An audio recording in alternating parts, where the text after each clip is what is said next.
माँ के डोलाई ननदी हमारे राजा बिजनी माँ के डोलाई ननदी।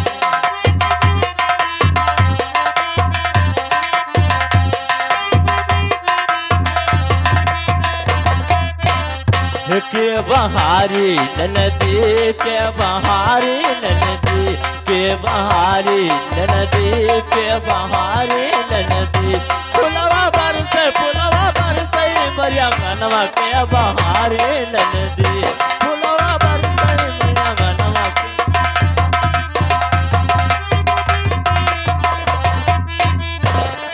हर तो 4 महीना राजा हर ठंडी कई दिनवा ये भी पदमास्टर हर तो 4 महीना सया हर ठंडी कई दिनवा तो हमरे राजा हो हमरे राजा बिरजैया के बढ़ाई ननदी हमारा दुल्हा बिरजैया के बढ़ाई ननदी।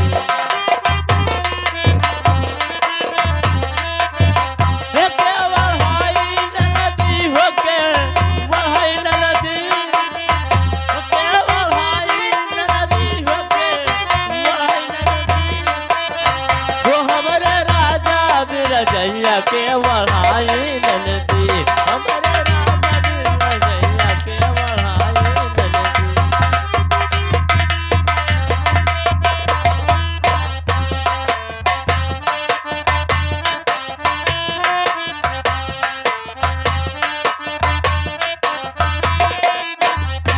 के बहारी ननदी के बहारी ननदी फुलवा बरसे मरिया मनवा के बहारी ननदी फुलवा बरसे मरिया मनवा के बहारी ननदी।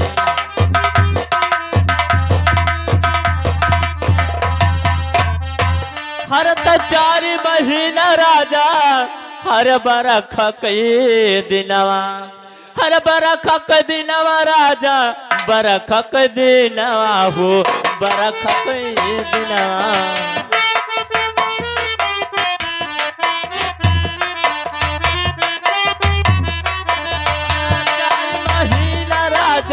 बरख के दिनवा हो बरख के दिनवा।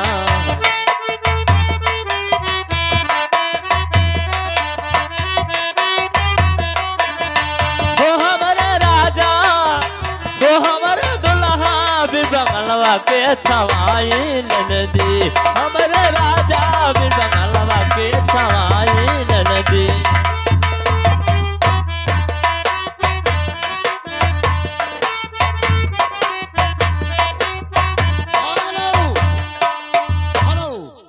लीजिए मैम साहब आगे वही तुम्हारे पुराने आशिक सुग्रीव चौहान ग्राम धनधरा निवासी बच्चे के न्यौछावर में 11 रुपया दे रहे हैं लेकिन गाने का फरमाइश वही है मैडम।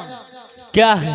चुम्मा लैला मोर बलमवा नैल बा झुलनी लगी रहा मैडम।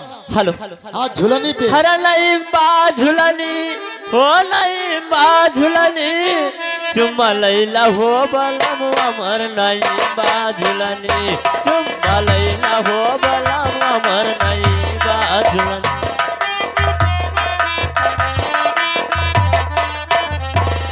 नहीं बा झुलनी हो मर नहीं बा झुलनी चुम्मा लैला हो बलम अमर नहीं बा झुलनी चुम्मा लैला हो बलम अमर नहीं।